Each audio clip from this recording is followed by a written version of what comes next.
গোপালের বড় বোনের বিয়ের সময় গোপাল তার এক বন্ধুর কাছ থেকে বেশ কিছু টাকা ধার করেছিল। তা অনেক দিন হয়ে গেছে। এক সময় গোপাল শুনেছিল সেই পাওনাদার বন্ধু নাকি চন্দননগর না কোথায় একটা চলে গেছে।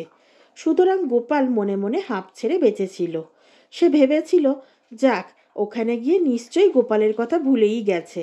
আর গোপালের কথা ভুলে যাওয়া মানে তো তার ধারের টাকা কড়ির কথাও নিশ্চয়ই বেমালুম ভুলে গেছে। যে বন্ধুকেই মনে রাখতে পারে না, সে আবার বন্ধুর কাছে টাকা পাওনার কথা কি মনে রাখবে। এদিকে গোপাল কিন্তু সত্যি সত্যি বন্ধুর কথা একদমই ভুলে গিয়েছিল। একদিন হঠাৎ সেই বন্ধু গ্রামে ফিরে এলো।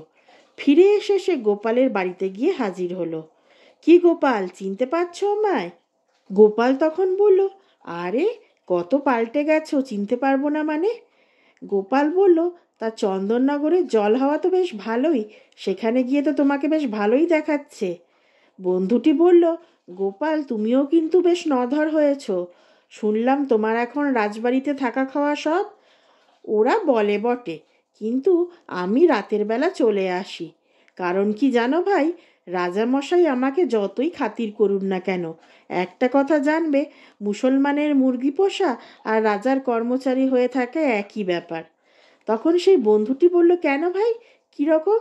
তখন গোপাল বলল, এই বছর রয়েছি তাতেই দেখছি না কতজন এলো আর কতজন গেল। যখনই যাকে অপছন্দ হয় তখনই তাকে তাড়িয়ে দেয়। সেজন্য সব সময় সতর্ক থাকতে হয়। কখন যে তুমি ভালো থাকবে আর কখন যে তুমি খারাপ হয়ে যাবে কেউ বলতে পারে না। এই বলে গোপাল একটা দীর্ঘশ্বাস ফেলল। এরকম অনেক বাক্যালাপের পর বন্ধুটি এবার আসল প্রসঙ্গে এলো। তোমার মনে আছে ভাই, সেই যে অনেক দিন আগে আমি তোমায় কিছু টাকা ধার দিয়েছিলাম? গোপাল কিছুতেই আর মনে করতে পারে না। বন্ধুটিও নাছোড়বান্দা, সেও ছাড়বে না, সেও গোপালকে মনে করিয়েই ছাড়বে। বন্ধুটি বলতে থাকলো, ওই যে সেবার গো, যেবার নদীতে কামড় ভেসে এসেছিল, আমরা গ্রাম শুদ্ধ সবাই দেখতে গেছিলাম। তোমার বাবার তখন বড্ড শরীর খারাপ, হাঁপের টান উঠত, তোমার বাবা কাজে যেতে পারতো না। তোমার বড় বোনের বিয়ে ছিল, তাই তুমি একদিন আমার কাছে গিয়ে মুখ কাচুমাচু করে টাকা চাইলে, আমি দিলাম। ভুলে গেলে?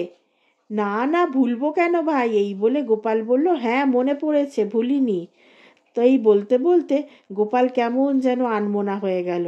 অন্যমনস্ক অবস্থাতেই গোপাল বন্ধুকে বলতে থাকে, সবই তো তোমার আর আমার ব্যাপার, হেঁয়ালি করে আর কি বলবো বলো। তখন বন্ধুটি ঠিক বুঝতে পারল না।